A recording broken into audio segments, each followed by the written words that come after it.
Well, as we know, LeBron has been stealing undeserved accolades for virtually his entire career, beginning with his first season in the NBA, when he stole the Rookie of the Year award from Carmelo Anthony, despite Anthony averaging more points and rebounds per game on higher shooting splits across the board, while leading the Nuggets to a larger increase in win total from the year prior, and making the playoffs in the more difficult Western Conference, all the while LeBron missed the playoffs in the East. Of course, the chosen one was given the award from his adoring media jock sniffers, as he then went on to win 2 league MVPs in 2009 and 2010, despite Kobe Bryant being the actual best player on the planet at the time and winning the 1 seed in the more difficult Western Conference back-to-back seasons, while going on to invalidate LeBron's MVPs when Bryant went on to win the NBA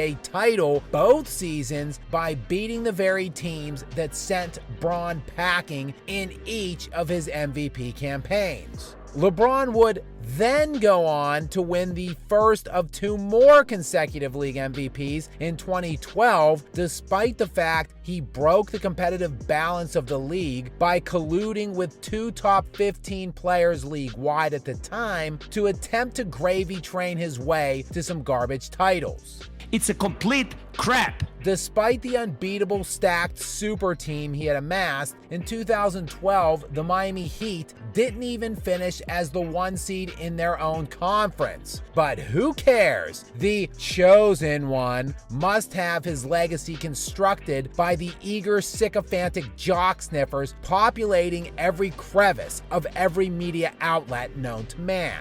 And fast forward to this most recent year and his play-in tournament MVP award. This one won despite LeBron being the 3rd leading scorer on his own team in the championship game against the Pacers, when Anthony Davis absolutely single-handedly destroyed Indiana on both sides of the ball, dropping 41 points, 20 rebounds, 5 assists, and 4 blocks on 16 of 24 from the field. Austin Reeves, meanwhile, added 28 points as the Lakers' 2nd leading scorer for the game. But again, who cares? The self-proclaimed King's legacy is still in need of being built. After all, even at 39 years old, he is still playing catch-up and desperately trying to catch the uncatchable ghost in Chicago. And now it has even spilled over in these most recent Olympics. That's where LeBron perpetrated one of his patented disappearing acts in the 2 biggest games of the tournament. You know, the final 2 games. The semifinal game against the Serbians, led by the best player on the face of planet Earth, Nikola Jokic, and the host nation France in the gold medal game against possibly the next big up-and-comer, Victor Wembanyama.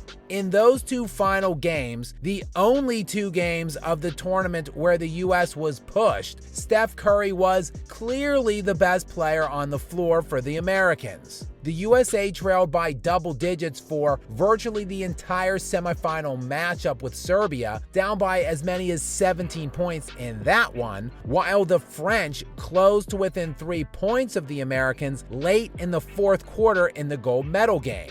In those 2 games, Curry scored 60 points while LeBron added only 30. And in the final 3 minutes of both that semifinal and final game, LeBron James had 2 points total and 6 turnovers. All the while, Curry had 19 points over that same span of time for those 2 games. Yet somehow, some way, LeBron has done it yet again. Stolen yet another award to act as some pathetic building block for his totally fabricated and fraudulent career, being named the Olympic MVP. And now, at least, we know why. The voting for this award opened 2 days before America's semifinal game against Serbia, which, by the way, it is still unclear just who exactly was voting on it in the first place, as there was allegedly a QR code on the wall of the press room for media and FIBA experts to vote with.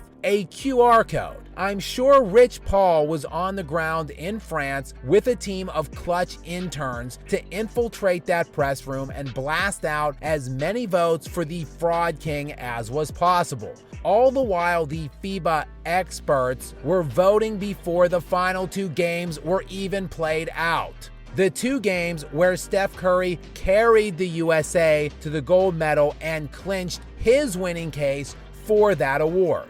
This is quintessential LeBron type stuff right here. And again, it has been going on for over 2 decades now and counting.